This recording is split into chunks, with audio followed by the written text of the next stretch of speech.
This system is in need of reform. And when it comes to police accountability, and as long as I'm the chief prosecutor for this city, I vow to you that my office and I will fight. We will fight for a fair and equitable justice system for all, so that whatever happened to Freddie Gray never happens to another person in this community again. Thank you.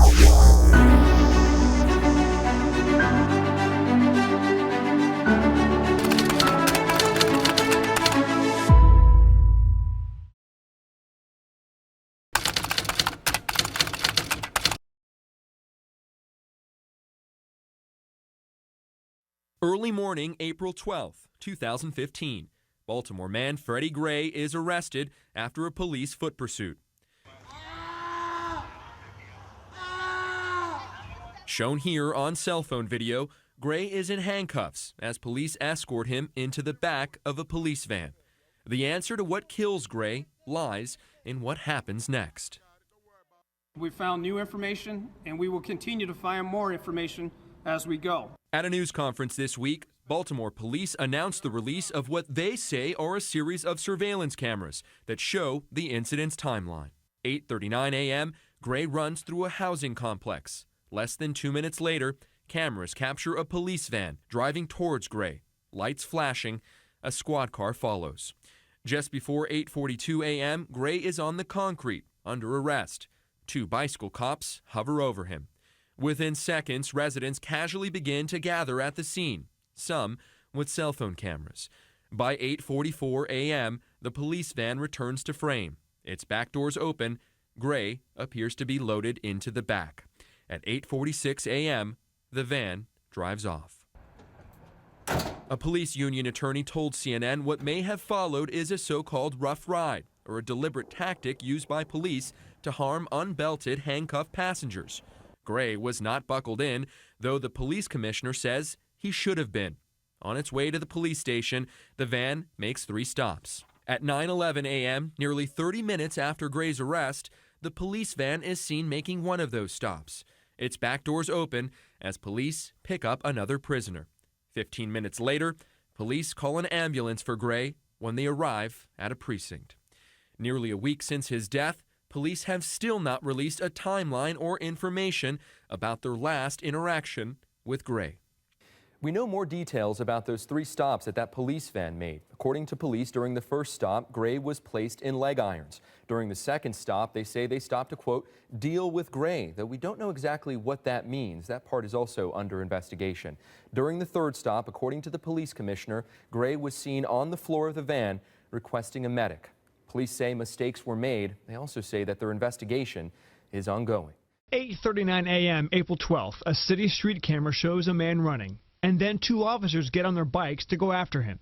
By 8:42, the wagon shows up, and police put Freddie Gray in, which brings us to mistake number 1, admitted by Police Commissioner Anthony Batts Friday afternoon. We know our police employees failed to get him medical attention in a timely manner multiple times. Shortly before Freddie Gray is put in the wagon the first time, he requested an inhaler. And quite frankly, that's exactly where Freddie Gray should have received medical attention, and he did not. Mistake number 2.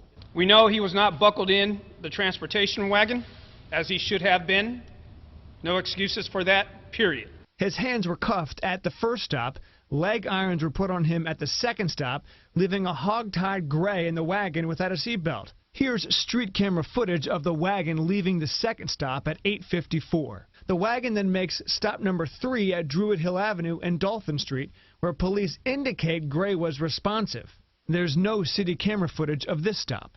The transport wagon stops again for a second time at Druid Hill and Dolphin to deal with Mr. Gray, and the facts of that interaction are under investigation. We have another officer that comes up to witness Mr. Gray. Mr. Gray is talking there. They pick him up off the floor and place him on the seat at that time. He says he needs a medic. But a medic was never called. The wagon stops a 4th time to pick up another suspect at Pennsylvania and North Avenues. The paramedics are then called once the wagon arrives at the Western District. The call was made at 9:26 a.m. Gray was unresponsive at that point, But according to new information from the 11 News I-Team, the medic call was mistakenly for a broken arm. The medic unit arrived at the Western District at 9:33 without the fire engine and extra manpower usually dispatched with a more serious call. After backup arrived, Gray was on his way to shock trauma at 9:54 with a pulse, sources say. He died a week later.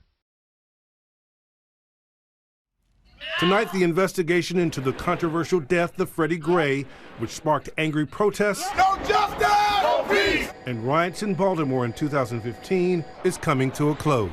It appears that none of the 6 officers involved in that fatal transport of Gray to the police station will face criminal charges. Sources telling ABC News that the Justice Department is declining to prosecute. This after the state prosecution fell apart a year ago. That grainy image of Gray, handcuffed before being put in a police van, where he was apparently violently jostled inside, later dying after sustaining a traumatic injury to his spinal column. But there was a mistrial. Then 3 officers were acquitted, and the rest of the state charges were dropped. The case unraveling, the Gray family attorney back then expressing patience, hoping the federal investigation would bring justice.